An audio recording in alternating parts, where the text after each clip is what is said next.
नमस्कार दोस्तों, मेरा नाम उमेश शर्मा है। मैं हूं आपका दोस्त।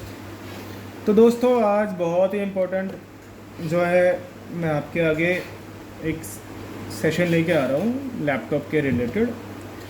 जैसा कि आप सभी को पता है कि लैपटॉप में एक बहुत बड़ी प्रॉब्लम आती है कि जैसे ही आप अडाप्टर को इंजेक्ट करते हैं तो शो करता है बैटरी नॉट चार्जिंग। अब बैटरी नॉट चार्जिंग में कई लोग कंफ्यूज होते हैं कि भाई बैटरी नॉट चार्जिंग क्यों हो रहा है। अब सबसे पहले अगर आप लैपटॉप रिपेयर करो तो आपको बेसिक कॉन्सेप्ट तो पता होना चाहिए कि भाई बैटरी नॉट चार्जिंग में प्रॉब्लम आती कहाँ से जनरली। ठीक है। अब बैटरी नॉट चार्जिंग में प्रॉब्लम आती इस तरीके से है कि जैसे सपोज़ कीजिए आपने जैसे ही अडाप्टर इंजेक्ट किया, ठीक है, जैसे ही आप अडाप्टर इंजेक्ट करते हैं, इंजेक्ट करने के बाद में होता क्या है कि जो SIO है वो एक सिग्नल सेंस करता है। अगर HP का लैपटॉप है तो सिग्नल का नाम होगा ADP, सिग्नल करके नाम होगा ADP ID, यानी कि एडाप्टर आइडेंटिफिकेशन। और अगर वो डेल का लैपटॉप होगा तो PSID आएगा, यानी पावर सप्लाई आइडेंटिफिकेशन। ये सीधे SIO रीड करता है। अगर जैसे ही SIO रीड करता है उसके बाद SIO क्या करता है, चार्जिंग IC और बैटरी के साथ वो अपना कम्युनिकेशन स्टार्ट कर देता है। जिससे कि आपने देखा होगा कि अगर आप रिपेयर करते हो तो यू हैव ऑलरेडी आइडिया कि SM बस SM क्लॉक का क्या मतलब होता है। SM बस SM clock basically SIO, charging IC और बैटरी के जो 2 पिन पे जो कनेक्टर पे जो सप्लाई बनती है उसका कम्युनिकेशन होता है। दैट मीन्स कि वो रीड कर चुके हैं, अभी वो बैटरी आपकी चार्ज होगी। ठीक है। लेकिन जैसे ही आपने अडाप्टर लगाया, मान लीजिए जैसे मैंने ये अडाप्टर इंजेक्ट किया, 1 मिनट रखिएगा, जैसे मैंने अडाप्टर इंजेक्ट करा, अगर SIO ने ये रीड नहीं करा कि अडाप्टर आपका लग गया है और अडाप्टर कितने वाट का लगा हुआ है तो बैटरी आपके चार्ज नहीं होगी। ठीक है। कभी कभी डिस्प्ले पे जैसे आप देखते हो अडाप्टर लगाने के बाद में आता है कि आपका जो अडाप्टर है वो 65 वाट का नहीं है, आप 65 वाट का अडाप्टर लगाओ so that your battery will get charge. इसका मतलब ये है कि अडाप्टर ने वो SIO ने सेंस कर लिया, लेकिन आपका अडाप्टर वैलिड नहीं है उस लैपटॉप के लिए। या तो आपको अडाप्टर चेंज करना होगा या अडाप्टर पर्टिकुलर सेम वाट का लगाना पड़ेगा, तब जाकर बैटरी का चार्ज शुरू होता है। ठीक है। डेल के बोर्ड में PSID याद रखना, और अगर HP का लैपटॉप हो तो ADP ID याद रखना। अगर ADP ID मिसिंग हुआ तो आप कितना भी ट्राई कर लो, ज़िंदगी में आपका जो है बैटरी चार्ज नहीं होगा। ठीक है। अब मैं आपको दिखाता हूँ कि इसका जो है ये किस तरीके से काम करता है। ठीक है। अब आप देखिए यहाँ पे मैंने ये DC कनेक्टर जो है HP का लैपटॉप है, मदरबोर्ड कॉम्पेल का है, इस पर मैंने अडाप्टर इंजेक्ट किया हुआ है। अब मैं यहाँ से जो है एक बार मैं इसको जो है पावर ऑन करूँगा। पावर ऑन करने के बाद में आप देख सकते हैं यहाँ पे जो है ये आपका रीड कर रहा है, 12 वोल्ट शो कर रहा है। अभी ये 3 वोल्ट के आसपास शो करेगा, जो ये कॉम्पेल का बोर्ड है। ठीक है। इसका मतलब ये कि जो फर्स्ट सीक्वेंस है वो आपका हो चुका है। सबसे पहले मैं आपको दिखाता हूँ, जब भी आपका अडाप्टर इनपुट होता है और अगर 19 वोल्ट में शॉर्टिंग नहीं होती है तो आपका SRC पे 19 वोल्ट आता है। ये मल्टीमीटर है। ठीक है। आप देखिएगा यहाँ पे 19 वोल्ट शो करेगा, आपको शो कर रहा है, मतलब इतना जो है 20 वोल्ट आपका उसमें है DC मशीन में। दिखाने जरा DC मशीन देखिए, और यहाँ पे देखिए मल्टीमीटर 20 वोल्ट दिखा रहा है, मतलब वोल्टेज इनपुट हो चुका है। ठीक है। SRC के दोनों पॉइंट पे देख लिया। अब बात आती है कि जब SRC आपका क्लियर है, अब एक बार हम चेक करते हैं कि बैटरी का स्टेटस क्या है। जो कनेक्टर के पिन पे सप्लाई है इसका स्टेटस क्या है, कि कनेक्टर के पिन से ही आप कंफर्म कर पाओगे कि भाई आपका बैटरी चार्ज क्यों नहीं हो रहा। तो चलिए एक बार देखते हैं। ठीक है। अब ये बैटरी की कनेक्टर है, थोड़ा नीचे करना, ये आप देख सकते हैं। थोड़ा सा स्कीमेटिक पे आइए, यहाँ पे ये स्कीमेटिक है पूरा। थोड़ा सा और मैं दिखाता हूँ आपको। ये 8 पिन का स्कीमेटिक है। 2 और 1 पे अगर आप देखोगे तो आपको 19 वोल्ट आएगा, 3 पे ग्राउंड है, 4 पे कोई वोल्टेज नहीं है, 6 भी ग्राउंड है, 5 पे आपको ADP सिग्नल आएगा, और अगर ADP/ID स्पेशली HP के लैपटॉप में है तो आपको 1.7 समथिंग का वोल्टेज आउटपुट मिलेगा। और जो AC/N LED है और चार्ज LED है। AC/N LED मतलब क्या होता है कि जैसे ही आप एंटर करते हो तो आपने देखो, जैसे आप पावर लगाते हो देखते हो अगर सब कुछ ओके है तो आपके एक स्क्रीन लैपटॉप में एक लाइट जलती है, ठीक है। वो ये रिफ्लेक्ट करता है कि आपने पावर लगा दिया, क्योंकि एडाप्टर वो ऐसे ने सेंस कर लिया वो पावर लग चुका है। चार्ज LED ये है कि जैसे आप लगाओगे बैटरी चार्ज होगी उस टाइम में ये आपका LED आता है, ठीक है, मतलब लाइट ग्लो करती है। अब एक नंबर पर आपको 19 वोल्ट आना चाहिए। EDP सिग्नल पे आपको 1.7 समथिंग की सप्लाई मिलनी चाहिए। चार्जिंग LED पे आपको सप्लाई मिलेगी कम, शायद 8 पॉइंट समथिंग कुछ मिलेगा। AC/N पे आपको 3.3 वोल्टेज का मोस्टली सप्लाई आउट होगा, ठीक है। अब मैं आपको वोल्टेज चेक करके दिखाता हूँ, तो मेरे साथ थोड़ा बने रहिएगा। मैं आपको वोल्टेज इनपुट दिखाता हूँ, आप पिन नंबर पर ध्यान दीजिएगा। और कभी भी अगर आप कोई चेक करते हैं तो लैपटॉप तो कोशिश कीजिएगा कि जो पॉजिटिव वाला प्रोब है वो नेगेटिव, वो जो पॉजिटिव प्रोब है वो ग्राउंड से लगाइएगा, इससे शॉर्ट होने का चांसेस कम है। अब ये मल्टीमीटर में आप देखें, सबसे पहले मैं थोड़ा करीब आना, सबसे पहले मैं आपको ये पिन दिखाता हूँ। यहाँ पर 19 वोल्ट आ रहा है, यानी कि पिन नंबर 2 या 1। यहाँ पे 19 वोल्ट आ रहा है, मतलब 1 या 2 पे 19 वोल्ट आ रहा है, जैसे कि मैंने आपको बताया। अब पिन नंबर 3 पे कोई सप्लाई नहीं है, 0 दिखाएगा। पिन नंबर 4 पे भी कोई वोल्टेज नहीं है। अब पिन नंबर 5 पे आपको देखना 1.7 मिलेगा, पिन नंबर 6 पे आपको ग्राउंड मिलेगा, यानी कि ये पिन नंबर 5 है, ग्राउंड दिखा रहा है, यानी कि सप्लाई नहीं दिखा रहा है। अब ये पिन नंबर 5 होगा आपका, देखिए 1.8, फिर से एक बार चेक करता हूँ, ये 1.8 की सप्लाई आ रही है, मतलब ऑलमोस्ट 1.7 के आसपास, ठीक है। अब ये जो सप्लाई आ रही है पिन नंबर 8 पे आ रहा है आपको 760, यानी कि जो चार्ज LED वाली सप्लाई है। ये वाला जो पिन है, पिन नंबर 8 पे आपको 3.2 मिला है, जो AC/N वाली LED है। जैसे आप एंटर करोगे तो LED एकदम ग्लो करती है, जल जाती है, तो वो AC/N के थ्रू होता है, ठीक है। अब आप पिन के कनेक्टर को तो समझ गए, थोड़ा क्लोज रखना। अब आप पिन के कनेक्टर को समझ गए। अब मैं आपको बताता हूँ कि अगर ये सप्लाई ओके है, ठीक है, यानी कि यहाँ पे तो आपके जैसे आपने DC इंजेक्टर कनेक्टर पर तो सप्लाई ओके है, लेकिन आपको ये भी तो देखना है कि आगे सप्लाई आगे बन भी रही है कि नहीं बन रही है, ठीक है। एक मिनट, थोड़ा सा आपको स्लो कर वो।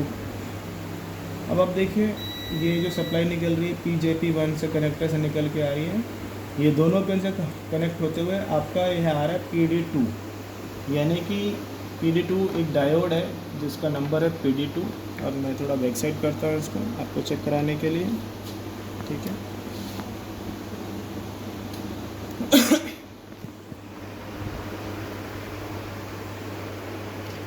अब आपको डायोड को दिखाऊंगा मैं आपको, डायोड का क्या स्टेटस है। तो दोस्तों ये यहाँ पर लिखा हुआ PD2, थोड़ा जूम करना, यहाँ पे PD2 का स्टेटस आ रहा है। ये जो आपका डायोड है PD2 है। ये PD2 में 2 नंबर पिन पे आपको मिलेगा 19 वोल्ट, और पिन नंबर 3 पे मिलेगा आपको, मतलब एक पिन पे मिलेगा आपको 19 वोल्ट, और एक पिन पे मिलेगा आपको 1.7 वोल्ट, ठीक है। ये ग्राउंड से कनेक्टेड है, आप देखेंगे स्कीमेटिक में, ये देखिए स्कीमेटिक में ये ग्राउंड से कनेक्टेड है। और ये जो आ रहा है यहाँ से आ रहा है, तो एक पे 2 में आपको मिलेगा 19 वोल्ट, और 3 में मिलेगा आपको 1.7 वोल्ट, ठीक है। तो अब हम एक बार पिन नंबर 2 को देखते हैं। सबसे पहले ये 2 नहीं, पिन नंबर 3 नहीं है, तो ये 2 नंबर होगा 19 वोल्ट, जैसे कि मैंने आपको बताया, ठीक है। अब इस पर आप देखेंगे तो 1.7 वोल्ट, यानी कि ये जो सप्लाई है ADP सिग्नल वाली सप्लाई है जो यहाँ पे बन चुकी है डायोड पे। अब डायोड से क्या दिखा रहा है कि रेजिस्टर लगा हुआ 10 किलो ओम का, ठीक है, तो यानी कि एक तरफ 1.7 आना चाहिए। चलिए देखते हैं, थोड़ा और जूम करना। अब यहाँ पे आप देखेंगे तो यहाँ पे रेजिस्टर लगा हुआ है, 1.7 दिखा रहा है। अब गौर से देखिए, मल्टीमीटर में वोल्टेज देखिए, आ रहा है अब इसके हम दूसरा देखते हैं, ये आ रहा है 0.885, यानी कि ये जो वोल्टेज है यही SI को मिलेगा। अगर आप बोर्ड का काम कर रहे हो तो आपको अवेयरनेस होनी चाहिए, यानी कि यहाँ पे वोल्टेज ब्रेक कर रहा है, ठीक है। अब उसके बाद फिर दिखा रहा है एक रजिस्टर, ठीक है। अब अगर हम देखेंगे तो यहाँ रजिस्टर तो लगा नहीं है, पर यहाँ पे हम देख सकते हैं कि प्रोटेक्शन के लिए उन्होंने बना रखा है, ये ग्राउंड से कनेक्टेड है और एक पिन पे आपको 0.885 की सप्लाई मिल रही है, ठीक है। उसके बाद दिखा रहा है कि PD3, बट यहाँ पे कोई डायोड लगा नहीं है, ठीक है। इस सर्किट में कोई डायोड लगा नहीं है। तो उसके बाद आता है आपका रजिस्टर। रजिस्टर का एक पिन ग्राउंड है, यानी कि सप्लाई की पिन पे आनी चाहिए। तो देखिए एक पिन पे सप्लाई आपको मिल रही है 0.8, जो आपको सप्लाई मिलना चाहिए, ठीक है। तो ये जो सप्लाई है, यानी कि ये सप्लाई ऑल क्लियर है। अब देखेंगे जब सप्लाई बन जाती है ADP ID की, तो ये सप्लाई से दिखा रहा है यहाँ पे पिन नंबर 20, मतलब पेज नंबर 26 पे दिखा रहा है, यानी कि SIO को जाएगा, जो SIO सेंस करेगा। एक बार SIO को देख लेते हैं पहले, इसके बाद बात करते हैं। तो हमने इसको कॉपी किया, कॉपी करने के बाद में इसको हम एक बार चेक करते हैं कि SIO का क्या स्टेटस है। तो आप देखेंगे ADP ID,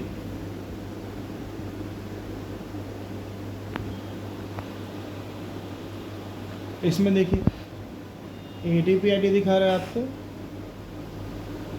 और आप देखेंगे ये दिखा रहा है पिन नंबर 75 पे।